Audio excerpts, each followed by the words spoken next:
right now. Feel like royalty because this weather is so nice.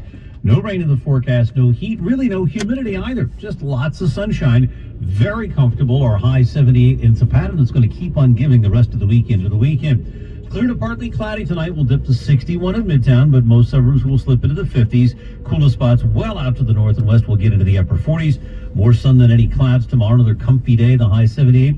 Lots of sunshine Thursday and Friday, about 80 Thursday, 82 Friday, and it stays warm, dry, and sunny this weekend. In Central Park, sunny at 63, humidity 55%, the wind west at 7. Repeating the current temperature 63, we're going up to 78 in Midtown. I'm meteorologist Joe Lundberg on New York's weather station 1010 Winds on 92.3 FM. Attention patients exposed to urologist Darius Paduch. Paduch has been criminally convicted for exploiting male patients. If you thought your treatment by Paduch was questionable, call the DiPietro Law Firm at 212-233-3600 or visit atdlaw.com. Attorney NJ Diet's results are nearly twice as fast as weight loss injections and without any of those nasty side effects. Lose 20 to 40 plus pounds in only 40 days, contractually guaranteed. No hormones, no prepackaged foods, and no shots. NJDiet.com. Wins News Time, 7:34. Star Wars actor Mark Hamill simply wrote, R.I.P. Dad, referring to James Earl Jones as Darth Vader. Kevin Costner wrote, rest in peace, friend. Field of Dreams never would have been the same without you.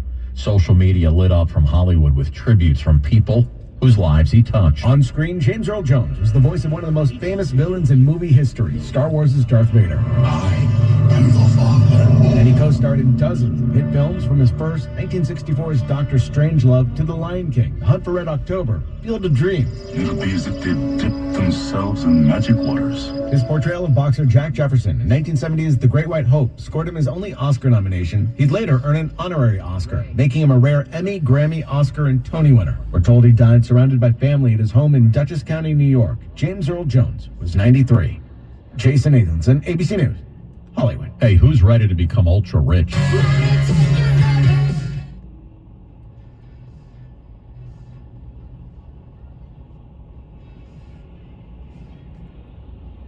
Trying to keep commercial music out of these videos. $800 million for tonight's drawing.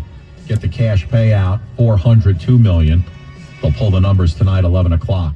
Make sure you put on your historian sunglasses. I think we're going to get some glare and some blurriness.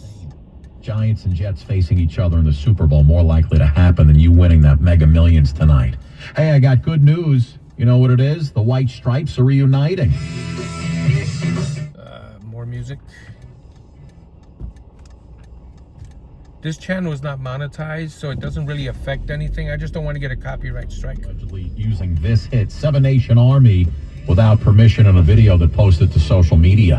White Stripes has accused Trump and his presidential campaign of copyright infringement for playing the song's iconic opening riff over a video of Trump boarding a plane for campaign stops in Michigan and Wisconsin last month. They're just the very latest in a long string of artists, including Beyonce, Celine Dion, and the Foo Fighters, refusing to let him use their music.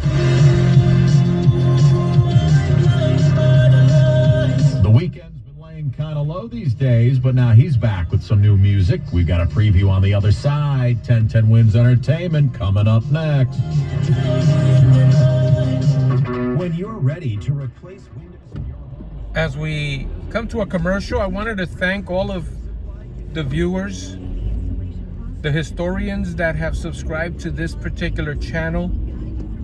I didn't anticipate that we'd get too many subscribers, because this type of video really is, in my opinion, really good for historical purposes. Meaning, if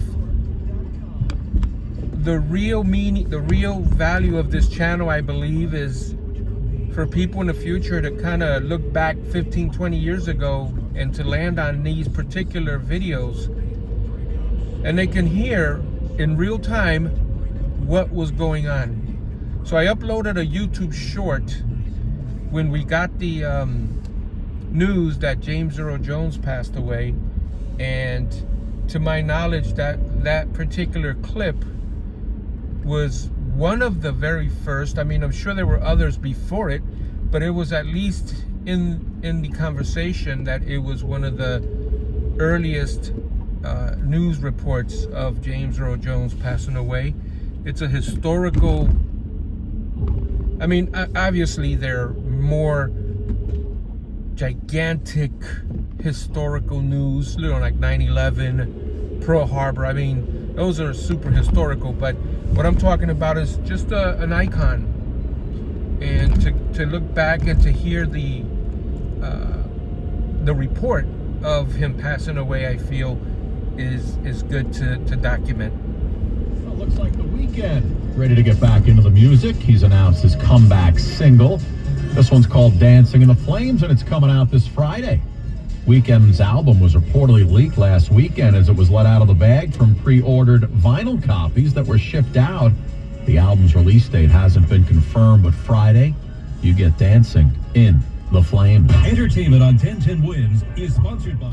Yeah, going back to what I was just saying, when it comes to like an iconic celebrity or an iconic person passing away, I mean, to this day, people are still searching YouTube for news reports of the day Elvis Presley died, news reports of the day that John Lennon was murdered in New York.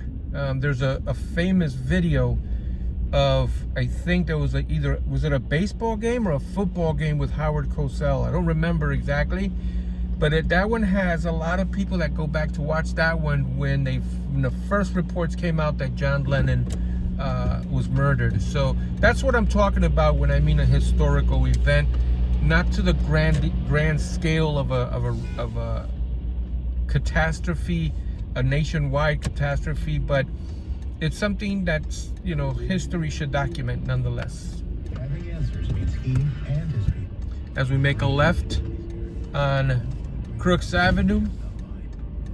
For the ones who get it done. My friends, you got Kamala Harris, Donald Trump, the ABC News presidential debate. You hear it live right here on 1010 Wins at 92.3 FM.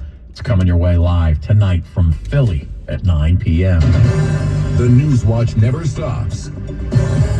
This is 1010 Wins at 92.3 FM. You give us 22 minutes, we'll give you the world. Good morning. We're giving you 63 degrees, another gorgeous day on tap. 7:40 on this Tuesday, September 10th. I'm Scott Stanford. Here's what's happening. The Lincoln Tunnel, an absolute mess this morning thanks to a crash in the center tube. We'll check in with Karen Stewart in mere moments. Do not go near the Lincoln Tunnel. It's like we've been waiting for the main event. Kamala Harris, Donald Trump in their first presidential debate. They're going to face off tonight in Philly. Glenn Schuck's got the very latest on what we can expect. Sure seems like the walls are closing in on NYPD Commissioner Edward Caban. As many published reports say he's stepping down, it is imminent as the federal investigation on the mayor's top officials continues. An Israeli strike on a tent camp reportedly housing Palestinians takes out what the IDF calls a significant number of Hamas militants. A new study shows New York City has lots of singles looking for love. But finding a date in the Big Apple, it ain't like shooting fish in a barrel, my friends. Checking sports, Aaron Rodgers and the Jets lose in San Fran. The Mets beat the Blue Jays. Yanks crush the Royals. AccuWeather. Deja vu all over again. Sunshine, absolutely gorgeous. High around 78 degrees.